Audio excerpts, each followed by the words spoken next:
what makes Austin BBQ a little bit different than other Texas barbecues. You've got more of attention to recipe, maybe a little more attention to a craft style, or coming away from the traditional barbecue you might get in the smaller towns.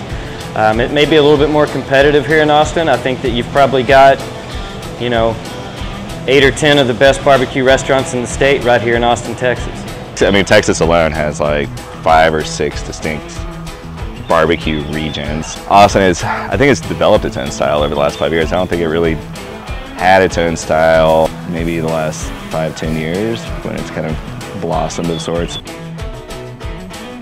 What we do here is we do a traditional Texas cook, on offset pits. We use brisket, pork, beef ribs, sausage, all the good stuff. But I add in my the flavors that I grew up around with my family. So we have homemade flour tortillas, fresh peppers, we make roasted salsas, and everything we do is 100% in the pit.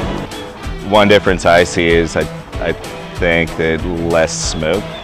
It's like a less heavy cooking process.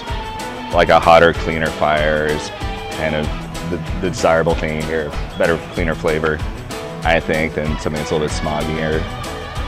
Fruit woods, which is more of like East and North Texas. You see a lot of like hickory, pecan. Fruit woods have a much heavier flavor, a lot more smoke, versus post oak, which burns very, very hot, very clean. You know, I like a very drafty pit where you're not, you know, it's not actually a smoking process. I mean, it's more like a fire roasting. So you're not getting quite as heavy of a smoke flavor.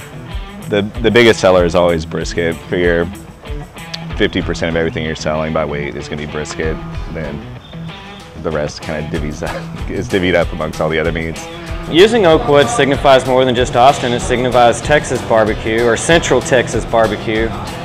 Pecan and hickory are used in other parts of the state, but here in Central Texas and in Austin, it's primarily oak.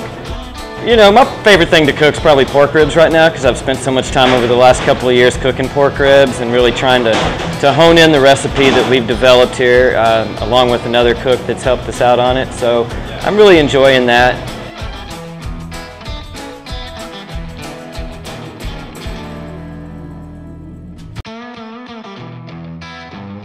You know, I try and do almost, I say 99% of our stuff is made in a barbecue pit. There are some things like our Spanish rice and whatnot, different sides that we don't smoke, but a lot of it we do. I'm doing some smoked tomatoes. We roast our vegetables in the pit.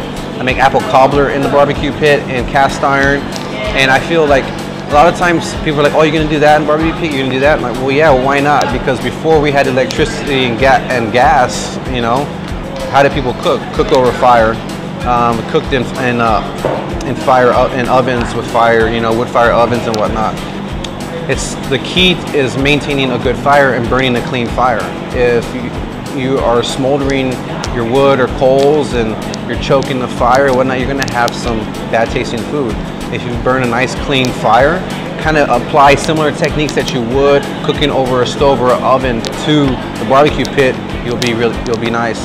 And it's that element of the smoke and kind of giving it a kiss of that smoke adds a little more detail to the flavor that I think is very unique.